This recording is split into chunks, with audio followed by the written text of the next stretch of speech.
Maraming nababago sa buhay ng tao sa isang pwedeng mangyari sa loob lamang ng isang araw. Kaya nga sinasabi nila, what a difference a day can make. Hindi tayo nakakatiyak doon sa ngayon, yung bukas pa kaya. James 4:12-13. Now listen. You who say today or tomorrow we will go to this or that city, spend a year there, carry on business and make money. Why? You do not even know what will happen tomorrow. What is your life? You are a mist that appears for a little while and then vanishes. Habang hindi masamang magplano, lalo't negosyante tayo, pero hindi kayo dapat sobrang nakatalaga na yung plano nyo magaganap nga. Dapat may espasyo sa puso natin na nakalaan sa maaaring hindi natin naasahan. Sabi ng James 4, hindi nyo nga alam kung ano mangyayari bukas eh. Sabi niya, ano ka ba? Ano ba ang buhay mo? Para ka lang isang usok. Nandito ngayon, mamaya-maya, naglaho ka na. In a day, a person may pass through a trial like Job. Job, the paragon of wealth, wisdom, health, and everything nice in life. In one day, his life changed. People can face reversals. Ngayon, hindi ko magte-training ka, magsasucceed ka na, hindi ko marunong ka, magiging mayaman ka na. Although, that will increase the possibilities. Ecclesiastes 9:11, sabi ni Solomon, I have seen something else under the sun. Meron pang ibang kakaiba. Akala nyo ba, alam nyo na lahat? Sabi niya, may mga kakaiba. The race is not to the swift or the battle to the strong, nor does food come to the wise or wealth to the brilliant or favor to the learned, but time and chance happen to them all. More forward and more modern versions say, bad luck happens to all. It can happen. Kahit ano pa ang training mo, hindi ka laging guaranteed na mananalo. Kahit ikaw ang pinakamaganda, you don't always win the beauty contest. Kahit ikaw ang pinakamatalino, you don't win yung mga patalinuhan contest. Sabi, may mga minamalas-malas talaga nangyayari. Ecclesiastes 9:12, moreover, no one knows when his hour will come. As fish are caught in a cruel net, or birds are taken in a snare, so men are trapped by evil times that fall unexpectedly upon them. Yung mga isda ba na masasayang naglalango yan, sama-sama, alam ba nila na biglang may lambat pala na pumapaligid na sa kanila at bigla silang iaahon sa tubig nang walang kalaban-laban? Ang mga nagliliparan na ibon, hindi nila alam na ang kanila palang tinutungo ay mga patibong at sila ay nahuhuli. Sabi, marami mga tao na susukol, sila ay nakukulong nang hindi nila inaasahang mga masasaklap na kaganapan sa buhay. Bad times, so-called bad times, can happen. Reversals can happen. Isaiah 32:9-11, you women who are so complacent, rise up and listen to me. You daughters who feel secure, hear what I have to say. In little more than a year, you who feel secure will tremble. The grape harvest will fail, and the harvest of fruit will not come. Tremble, you complacent women. Nagsasabihin dito yung mga babae at maging mga lalaki man na sobrang secure na sa buhay nila. Akala nila ang yaman-yaman na sila. Hindi na mauubos ang kayamanan nila. They don't live only on savings, but they live on the interest of their savings. And some live on the interest of their savings. But economic crash can fall on anybody. Kaya nga mga super yaman bigla naghihirap. Posibleng mangyari yan. Isaiah 47:8-9, now then listen, you wanton creature, lounging in your security and saying to yourself, I am, and there's no one besides me. I will never be a widow or suffer the loss of children. Both of these will overtake you in a moment, on a single day. Loss of children and widowhood. They will come upon you in full measure, in spite of your many sorceries and all your potent spells. May konteksto ang verse. Kinakausap yung mga babaeng naniniwala sila sa mga sarili nilang mga black magic and black arts at mga kapangyarihan. At sinasabi lang, hindi ako mababalo, hindi ako mamatayan ng anak. But ang sinasabi dito ng propeta, bereavement can happen even to these people who feel very secure. Hindi tayo nakakatiyak. At sabi ng Panginoon sa Matthew 6:19, "Do not store up for yourselves treasures on earth, where moth and rust destroy, and where thieves break in and steal." Pinaghihirapan, ipinupundar ng mga kayamanan can suffer decay. Ang tinatawag natin na nasisira, nabubulok, nagkakaroon ng pagbaba ang value. There could be also loss through thievery. Marami kang iniipon, may magnanakaw pala bigla, hindi mo alam. Maraming uncertain sa buhay. And because of life's uncertainties, the wise people of God will plant more, will diversify. Hindi sila makokontento, magkakaroon ng blind contentment na isa lang ang kanila itinanim. Paano ko yung kaisa-isang itinanim mo namatay? Nagtatanim ka ng marami. Hindi ka lang nagtatanim ng isang uri ng halaman, paano ko yung mga uri na pineste?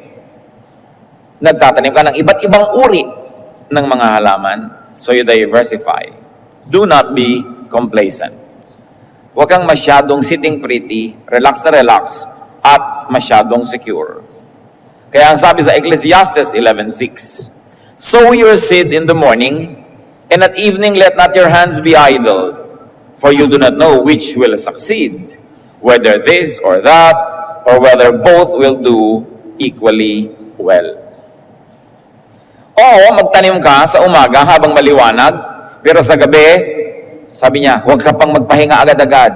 Manahi ka pa, mag-wood carving ka, maglatero ka, gumawa ka ng iba pa mga bagay, para pag yung itinanim mo, hindi tumubo, may iba ka pang pagkakakitaan.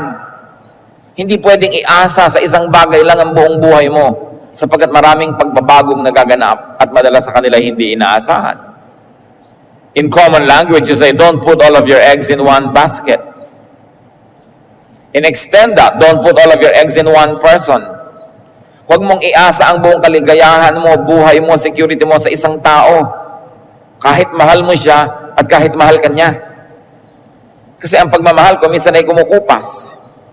At kung hindi man kumupas yun, yung nagmamahal sa'yo, biglang nasa gasaan ng pison, namatay, wala rin, lugi ka din. Kaya nagmamahal ka, pero hindi lang isang tao lang ang minahal mo, tinakwil mo ng mga magulang mo dahil nagkaroon ka lang ng boyfriend. At biyuda naman, dahil nagkaroon ka ng bagong bogart sa buhay, tinakwil mo ng mga anak mo, di bali na sila. Sabi ko, kailangan hinahati-hati mo yung pag-ibig, hindi mo inilalagay sa isa lang. Because life is very uncertain. At kawawa ka naman kung yung kaisa-isang iniibig mo ay nawala. Kaya, sabi, huwag isa lang ang inaasahan. Maraming mga bagay. May mga magulang, inilalagay na ang buong pag-asa at future nila sa anak. Inubos na ang lahat-lahat para sa anak. Ay mabait nga yung anak mo, ang napangasawa naman. Di ba? A wife from hell. Pasensya ka. Hindi ka na rin maalagaan. No? So, huwag mo rin inilalagay lahat. Kahit sa anak, kahit sa asawa, kahit sa magulang. Ang totoo, sa Diyos lang natin pwedeng ilagay lahat. Sa Kanya tayo secure. Pero bagamat nagtitiwala ka at nagmamahal, at huwag natin aalisin sa buhay natin yon, maglalaan ka ng kahit konti para sa sarili mo. Kasi hindi ka nakakatiyak na ilalagay mo ang iyong kinabukasan sa kamay ng isang kapwa tao lamang. Kaya ang Proverbs 30:30-31 talks about the woman of noble character. And what's her nobility? She does many things. Nagnenegosyo, namumuhunan, nagbuburda, pero hindi niya nalilimutang magbigay din sa mga kawang gawa, alagaan ang kanyang asawa at mga anak. Hindi lang isa.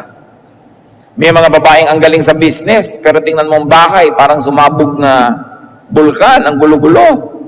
Ang mga anak, hindi niya naalalaman kung nasaan na. Ang asawa, hindi na maalagaan. Dahil inilagay ang lahat-lahat sa isang interest, business. Meron naman na, inalagaan na lang lahat ng asawa at anak, pinabayaan na yung sarili.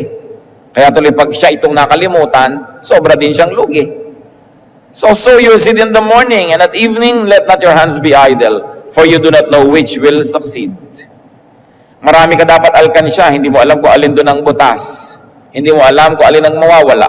Nag-iingat ka because life has many uncertainties. And because of uncertainties, don't limit and tie yourself with words and deeds. Sabi nga nila, huwag kang mangako, baka ka mapako. Maraming factor na hindi mo control, so huwag mo sasabihin, kayang-kaya ko yan. O papautangin kita ng puhunan, maibabalik mo ba? Utang ka ng utang, kayang-kaya ko yan. Mahirap yung ganyan mga salita. At personally, hindi ako magtitiwala sa taong nagsasabing kayang-kaya niya. Either that person is a fool and has no grasp of reality, therefore cannot be trusted, or that person is proud, or that person is deceiving you. Kaya hindi katiwa-tiwala yung mga siguradong sigurado ito. Yung mga kukuha ng mga pera nyo, hikaw nyo, invest mo to, siguradong sigurado to. Yan ang mga nakaka 1, 2, 3. Walang sigurado sa ganyang mga bagay. Kaya kung mag-i-invest ka, huwag naman yung kakainin mo bukas, naka-invest na rin. Dahil siguradong sigurado. At paano kung hindi nangyari? Wala kang kakainin bukas. Nagtitira ka. At isang napakahirap sapagkat hindi mo alam ang buhay, do not guarantee someone's debt. Huwag ka nag-garantor sa utang ng may utang. Bakit? Sigurado ka bang kaya niyang magbayad? Sigurado ka bang kung kaya man niya, magbabayad nga siya? At kung kaya mo man ngayon, nagarantihan siya, sigurado ka ba bukas, may kaya ka pa? Kung hindi siya makabayad, paano ka? Kaya ang Biblia, napakalinaw ng turo dyan. Proverbs 22 verses 6 to 7, do not be a man who strikes hands in pledge and puts up security for debts. If you lack the means to pay, your very bed will be snatched from under you. Sabi, huwag kang magiging garantor. Yan yung strike your hand in pledge.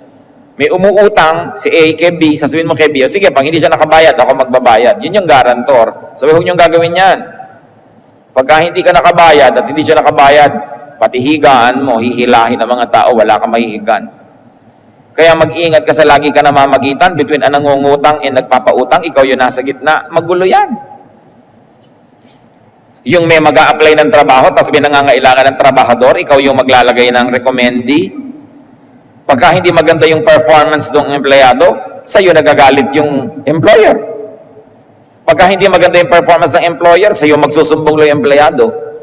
Kaya hindi ka lagi na lang namamagitan, kahit may recommending powers ka, kasi gugulo ang buhay mo. Kung gusto mong tahimik ka.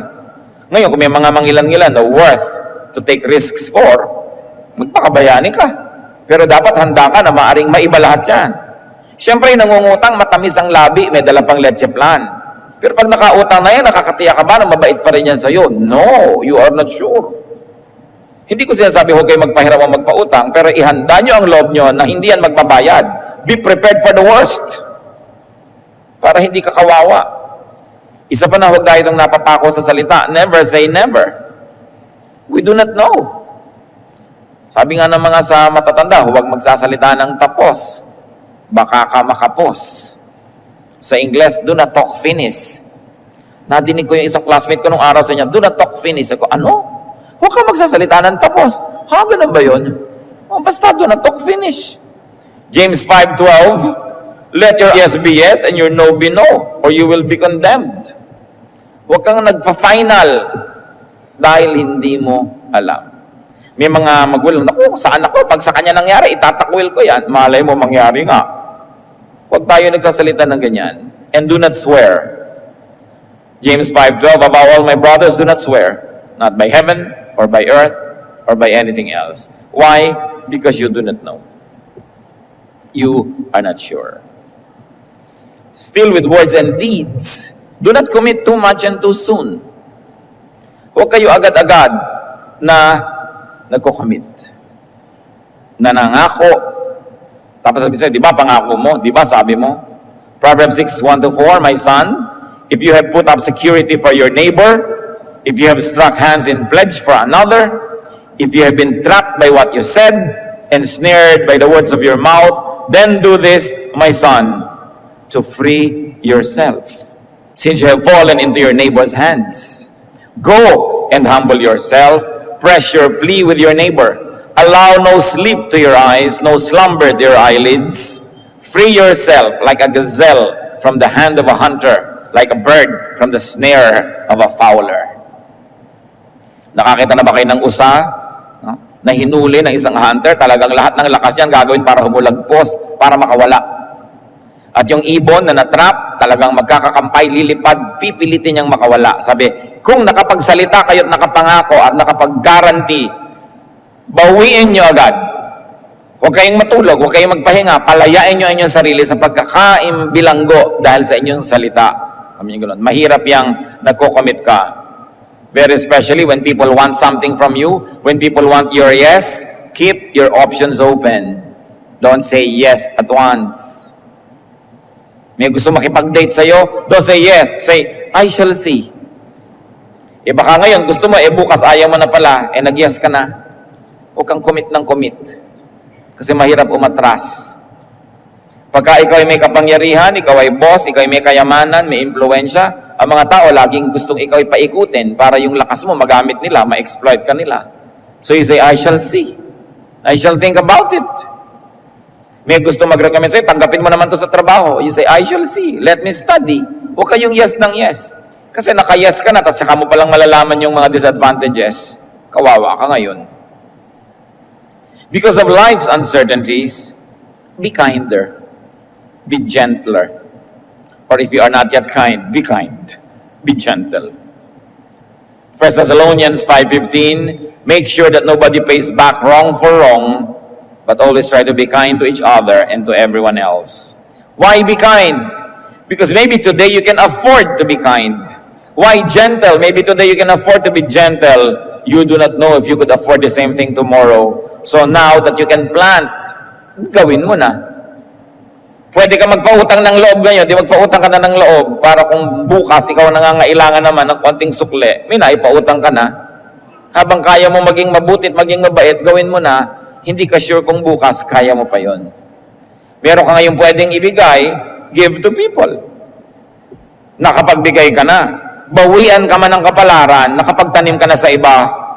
Kesa sa habang meron ka, ang kunat-kunat mo, ang damot-damot mo, tapos binawi din sa'yo ng langit lahat, wala ka malang nagawa ng mabuti. So ngayon, wala malang nagsusukli sa'yo. Kawawang-kawawa ka naman. Proverbs 11:24, one man gives freely, yet gains even more. Another withholds unduly, but comes to poverty. Isang hiwaga ng buhay. Meron nga naman pala bigay ng bigay, pero magtataka ka, lalo naman siyang nagkakaroon. Meron naman ang kunat-kunat, ang damot-damot. Sobrang mag-impok at mag-ipon para sa sarili lang, pero siya pa itong naghihirap at siya ang nagdarahop. Hindi ko mo kuripot yung mayaman. Hindi ko mo palabigay na uubusan. Mahiwaga ang buhay. So give to more people. Don't just give to people, but give to more. Kung isa lang yung binibigyan mo at nilimot ka, kawawa ka naman. Kung marami ka namang nabibigyan, kalahati man nun, makaalala sa'yo, you have better chances of being happier. Hindi yung magulang ka, isang anak mo lang yung paborito, siya lang pag-aaralin mo, siya lang bibigyan mo ng lahat. Yung iba, hindi na. Tapos kung mandatanda ka, biglang nag-astronaut yung paborito mo at hindi na nakabalik, nasa buwan, paano ka na ngayon? Kailangan marami kang binibigyan. Ecclesiastes 11:2, give portions to 7, yes, to 8. For you do not know what disaster may come upon the land. Katalinuhan ni Solomon. Sabi, damihan mo ang binibigyan. Hindi mo alam kung alin dyan ang may sukle. And you do not know when you might be the needy one. Ngayon, kung napakabusilak ng iyong puso, gusto mo lang magbigay na wala kang inaasahang kapalit, edi lalong mabuti, magbigay ka ng magbigay. Pero kung hindi naman busilak ang puso mo, at least maging matalino ka, magbigay ka pa rin. Kasi hindi mo alam, baka mamaya ikaw ang mangailangan. Because of life's uncertainties, fortify and strengthen yourself. Physically. Marami tayong hindi alam na mangyayari, kaya kung kaya mo palakasin ang sarili mo, palakasin mo na. Magtulog ka ng magtulog. Hindi mo alam kung next week may mamamatay ka palang kamag-anak at ikaw maglalamay araw-araw. Hindi mo alam. So mag-ipon ka ng lakas. May pagkain, kainin mo ng kainin. Hindi mo alam kung bukas may salot na, wala palang pagkain. Kailangan palakasin mo ang sarili mo. Habang bata ka pa, habang kaya mo, kumain ka ng mga tama. Dumarating yung panahon na wala kang gana, wala kang pambili, pero at least, nasa loob na ng mga bawat cells mo yung mga vitamina. Hindi mo nahahanapin pa dahil nandun sa loob mo yan. Palakasin mo ang katawan mo. Habang kaya mo maghagdan ka ng maghagdan. Hindi mo alam kung kailangan mo yung lakas na yun later. Of course, it is clinically proven that the more athletic you are, the more physically fit, the more you survive surgeries, the more you survive medical attention, the more you survive difficulties. Kaya kung kaya mong palakasin ang sarili mo, palakasin mo ang palakasin, sige na. Habang pwede. Kung kaya mong maka-afford ng mga organic na mga bagay, yun na ang gawin mo para hindi ka naglalagay ng lason sa katawan mo, naglalagay ka ng pampalakas. Pag dumating yung panahon na kailangan mo, may mawi-withdraw ka from your own body. 1 Timothy 4:8, for physical training is of some value. Mahalaga yan, pinapakinabangan din. Palakasin mo ang sarili mo mentally para maunawa mo ang marami pang mga bagay na darating sa buhay. Proverbs 23:12, apply your heart to instruction and your ears to words of knowledge, especially knowledge of God's word, which will guide you in many difficult days. Fortify and strengthen yourself emotionally. Sapagkat ang mundo'y bayan ang hinagpis, sabi ni Balagtas, mamamaya'y sukat tibayan ang dibdib. Kaya kailangan mag-practice ka. Strengthen your heart, understand life, and practice even grief. Pati kalungkutan, pinagpa-practicean para pag dinagukan ka ng sobrang lungkot, may practice ka naman. Magsusurvive ka. Ecclesiastes 7:2, it is better to go to a house of mourning than to go to a house of feasting. For death is the destiny of every man. The living should take this to heart. Sabi ko, may party dito, may lamay doon, sa lamay ka magpunta. At nang habang tinitingnan mo yung bangkay, yung atahol, at inaamoy mo ang kalatsutsi, no? Maalala mo man lang, mangyayari rin sa'yo yan. At dahil doon, mapaghahandaan mo. O maalala mong mangyayari yan sa kapwa mo, at dahil doon, maihanda mo ang loob mo sa ayaw mo man na maganap, na paghihiwalayin kayo dito sa mundo ng kamatayan. Kaya kung mamahalin mo, mahalin mo na. Paglilingkuran mo na, para pag biglang namatay, wala kang pinagsisisihan. Handa ka. At may mga practice ka na ng mga kalungkutan. Pag dumating yung tunay na malaki, hindi bigla. Nasasanay tayo. Kaya yung mga bata, maganda may mga pets. Tapos namatay si pet, nalungkot si bata, practice niya yon. Pagka isa-isa nang nangamamatay ang mga mahal niya sa buhay na human beings, meron na siyang konting rehearsal. Mas tumitibay siya. Kailangan naghahanda tayo dyan. And of course, we strengthen ourselves spiritually. Katulad ni Jesus, Luke 2:52, and Jesus grew in wisdom and stature and in favor with God and men. There was physical, emotional, social, mental, and spiritual growth. Balance. Because of life's uncertainties, extend your base, your network, your connection. Hindi mo alam ang mangyayari sa buhay. So make and keep friends. Friends divide our sorrow and multiply our joy. And of course, friends can mean your husband or wife, can mean your brother or sister or relative or workmate. Kailangan kaibigan mo sila. Masarap ang may kaibigan. Ecclesiastes 4:10, if one falls down, his friend can help him up. But pity the man who falls and has no one to help him up. So ang marunong na tao, hindi lang nagsisave ng pera, hindi lang kumikita at nag-iimpok ng pera, kumikita at nag-iimpok din siya ng mga kaibigan. Mga kaibigang matitino, mahuhusay, tinutulungan, nakikipagtulungan. At kung babalik na rin natin yan, mga kapatid, because life is so uncertain, do not make and do not keep enemies. Ang gulo na nga ng buhay. Pwede ka nang tamaan ng kidlat nang wala kang kamalay-malay. Tapos pwede ka rin tamaan ng bala ng kalaban mo. So bakit ka gumagawa ng mga kalaban? Ba't mo dadamihan ang mga posibilidad na gumulo, mahirapan at masaktan ka? Proverbs 20:3, it is to a man's honor to avoid strife, but every fool is quick to quarrel. Isang malaking karangalan na kaya mong umiwas sa gulo. Pero pag hangal ka, palainitin ang ulo mo, palababag ka, mahilig ka makipag-away. Umiiksi ang buhay mo, dumadami ang panganib, o kaya kumukonte ang potential helpers. Very especially, don't quarrel with relatives, or neighbors, or workmates, because you must live your life with them. Napakalaking kahangalan na sa sarili mong asawa ay naaway mo, sarili mong biyanan, sarili mong anak, magulang, kapatid, kasi sagot hindi, kahalo sila sa buhay mo. So parang swimming pool mo na nilalagyan mo ng lason, wala ka naman choice, doon ka rin lalangoy. So bakit ka makikipag-away sa neighbor na araw-araw dumadaan ka sa tapat niya? Binubuhusan ka ng urinola pag dumadaan ka? Gusto mo ba yun? Kaya sa hagisan ka ng mga bulaklak at mga hasmin pag dumadaan ka? Napakalaking kahangalan niyang makipag-away. At lalo yung makipagtarayan, makipagpasikatan, at mag-maintain ng away. So if you are wise, and because life has many uncertainties, you want to increase your security, do not needlessly annoy or inconvenience. Do not needlessly disturb or offend or alienate people. Romans 12:18, if it is possible, as far as it depends on you, live at peace with everyone. Pagpayapa yung relasyon sa tao, mas makakatulog ang mahimbing. Baka bigyan ka pa niya ng unan. Pagising mo, padala ka pa niya ng merienda. Pagkakalaban mo siya, hindi ka makatulog dahil baka kanya pukpukin habang ikaw ay nahihimbing. Kaya nakakapagtaka yung mga tao na mahilig mang-away. May kilala pa ako, alam niyo yung pinagmamalaki, ang specialty daw niya, manginis. Yung Raymond, tuwang-tuwa ka na kinakainisan ka at ang galing-galing mo manginis, di puro kabwisita ng darating sa buhay mo dahil nang-iinis ka eh. Pero may mga ganong tao, they are so foolish that they even take pride in such a horrible habit. Because life is so uncertain, be friendly to the king.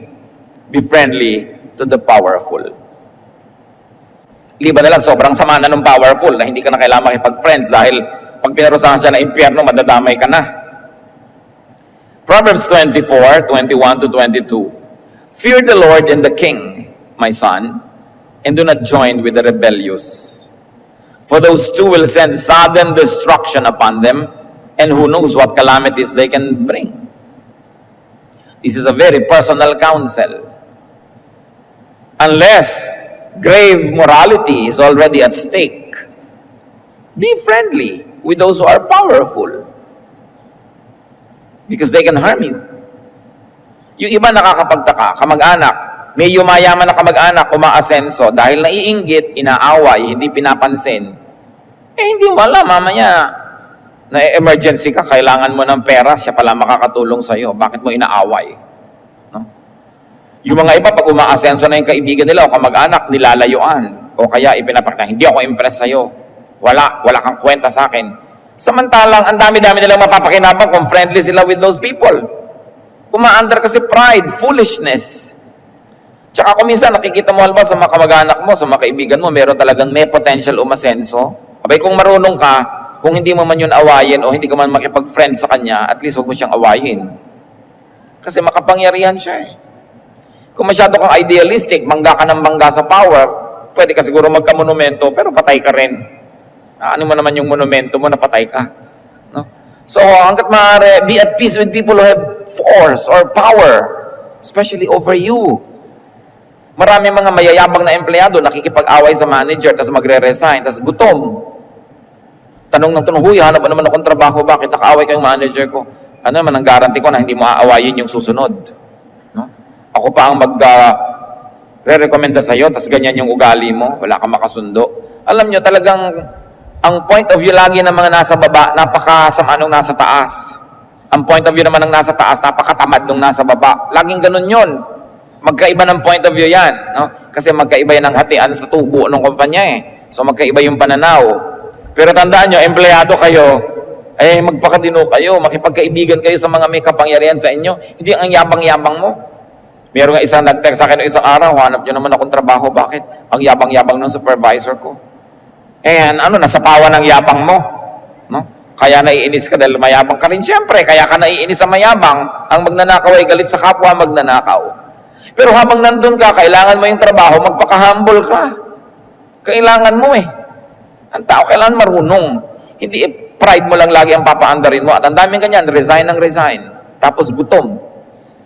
Mahirap yun. Kailangan marunong kang makibagay, lalo sa may kapangyarihan. It is a fact of life that you must accept that those who are powerful are always right, whether you agree or not. No? Because might makes right in the many value systems of the world. At kung i-insist mo lagi yung value system mo, ikaw ba yung may kapangyarihan? Kung wala, adjust. Napakahalaga na kinikilala natin na maraming uncertainties, pinapatibay mo yung buhay mo, pinapatibay mo yung hawak ng mga kuko ng paa mo sa lupa para hindi ka tumba ng tumba. At huwag kang bumabangga sa pader, lalo't hindi naman talaga kailangan. And because of life's uncertainties, attach to what lasts. Attach to what are certain. Especially attached to God. Malachi 3:6, I, the Lord, do not change. So you, O descendants of Jacob, are not destroyed. Remember, God does not change. At pag pinag-uusapan natin na uncertainty, mga kapatid, makinig kayo mabuti. Uncertain lang yon sa atin, pero certain yon sa Diyos. Hindi natin alam, pero alam ng Diyos. Hiwaga sa atin yon, pero sa Diyos hindi. So sa Diyos ka kumapit. Hindi mo alam yung daan, ang dilim-dilim, kumapit ka sa Diyos. Dahil hindi naman siya pwedeng madulas, hindi siya pwedeng madapa, at hindi siya pwedeng mahulog. Doon ka manalig. Huwag kang mananalig sa sarili mong pananaw o point of view o opinion pagka bumabangga ito sa malinaw na katuruan ng Diyos. Dahil yan ang talagang pader na pag binangga mo, durog ka. Walang mangyayari sa'yo.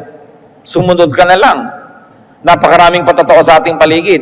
Mga taong lumalaban sa Diyos, mga taong lumalabag sa kalooban ng Diyos, nabubuhay sa paglabag sa magandang kalooban ng Diyos, maghihirap, mahihirapan, masasaktan, magdurusa, magkakadurog-durog, magkakawasak-wasak, babalik din sa Diyos. Wala ka naman choice. Pwede ka bang hindi bumalik? Habang nagkakaluray-luray-luray ka? So bakit mo pa sisikaping labanan yan? Ipunong-puno na tayo ng mga patotoo noon hanggang ngayon ng mga taong gumulo buhay dahil hindi na sumusunod sa Diyos. Bakit kailangan ka pa makipag-contest? Attach to what is good. Why? Because good will always be fashionable. Because God is good. Mamimili ka, kanino kaya ako sasali? Sa masama at sa mabuti? Siyempre, sa mabuti. Kasi Diyos ay mabuti. Nananaig man panandali ang masama, hindi yun magtatagal. Hindi yun pwedeng laging uso. Napapagod ka man sa paggawa ng tama, tama pa rin ang gawin mo. Kasi nasa panig ka ng Diyos. Galatians 6:9, let us not become weary in doing good. For at the proper time, we will reap a harvest if we do not give up. Yan ang isang bagay na tiyak. Ang mabuting itinanim, mabuti ang bunga. May mga halaman kasi matagal mamunga. Nagtanim ka ng lansones ngayon, siyempre hindi mamumunga yan next year. Mga 7 or 8. Kung grafted, baka 5. Pero hindi pwedeng agad-agad. Pero mamumunga yan. At pag nagsimula na yung mamunga, namatay ka na lang at lahat, namumunga pa yan. Yun ang maganda doon sa matagal magbunga. Pag naman nagsimula, tuloy-tuloy na. Attach yourself to truth. Attach yourself to eternity because these things are permanent. And very importantly, in a practical way, attach yourself to God's Word. Nagbabago ang panahon, pero hindi ang diwa ng salita ng Diyos. Matthew 24:35, heaven and earth will pass away, but my words will never pass away. Pwedeng panghawakan, pwedeng tindigan, pwedeng asahan ang salita ng Diyos. Well, life can have uncertainties, but you must never forget that life also has certainties. Maraming mga hindi tiyak at nagbabago, pero marami ring tiyak at hindi nagbabago. Like God, the good. Like truth and eternity and eternal life, they are all certain. Walang contradiction dyan.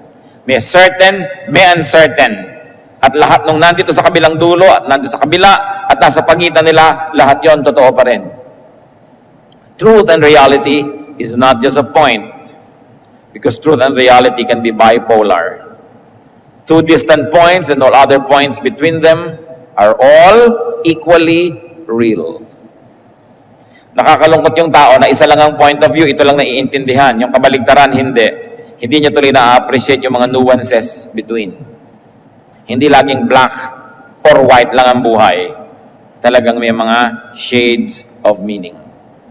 Both extremes are part of each other and they are part of one reality. So pagka nalilito kayo, saan ba ako? Dito sa certain, sa uncertain, sa night o sa day. Di ba? May pangapagitan yan. Sa cold o sa hot. Just calibrate where to stand at a given time and place. Where do you stand between hot and cold? Pareho naman totoo yan E di dun sa kapakipakinabang sa'yo, habang hindi mo sinasalungat ang Diyos, doon ka sa kapakipakinabang. Kailan ka pipili? Sa natahimik o nagsasalita? Pareho rin naman na godly yun. E di dun sa kung ano yung magbibigay sa'yo ng pinakamaraming kapakinabangan at sa iyong kapwa rin. At magbibigay ng luwalhati sa Diyos. What is true and what is right need not always be absolute. Everything has a context. Kita nyo kahit sa Bible, masamang pumatay. Pero pag inutos ng Diyos, uhusin niyo mga yan, hindi masama. Dapat kumakain ka, pero pagka in-a-godly way, nag-fast ka, mabuti rin yun. Mga extremes yan, magkakabaligtad. Ha? Sinabing, sundin ang iyong mga magulang, mahalin. Pero sinasabi din ni Jesus, those who left mother or father because of me will be blessed. So, alin doon? Parehong totoo yun. So, alin doon ang angkop at bagay sa'yo, doon ka pipili. Those that absolutize everything, paint themselves into a corner, limit themselves and limit others. And they can make life so much less interesting, so much less enjoyable, in fact, so much more difficult. Ang tanong, mga kapatid, anong mga uncertainties ang pinag-aalalahanan nyo? What uncertainties scare you? What uncertainties rob you of peace? Maraming uncertainties, pero panghawakan natin what is certain, and that is God. Now, concerning things that are really uncertain and you can never control, diniscuss na natin ang mga dapat gawin. Maximize your potential, strengthen yourself, minimize your errors, make many investments, be as friendly as possible, then you minimize, you mitigate all the negative effects of uncertainties. Uncertainties are there, pero Diyos din ang pumayag na nandyan yan, may kapakinabangan din yan. Kung ating hahanapin kung ano man yun. But what uncertainties do you have right now? Stand on something that will see you through any and all uncertainties, and that is faith. Meron tayong pinakamabisa na panglaban sa mga bagay na hindi tiyak, yun ay ating pananalig. Faith is the assurance of things hoped for. It is the evidence of things not seen.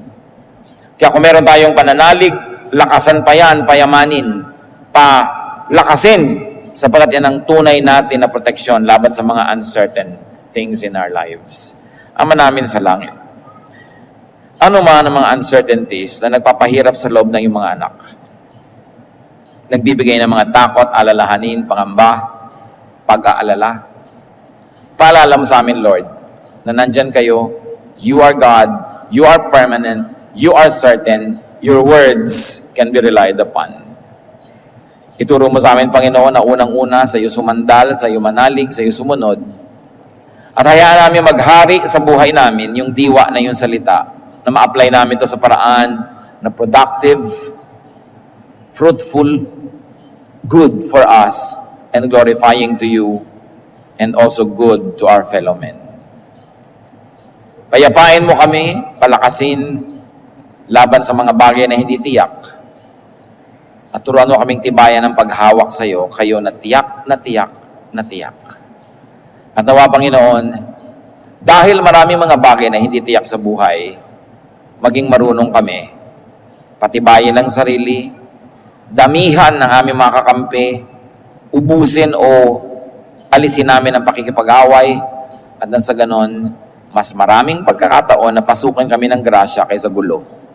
Ituro mo sa amin pa mga personal application ng mensaheng dahil may maraming bagay na uncertain, what should your people do so that life may happen as you want it to happen?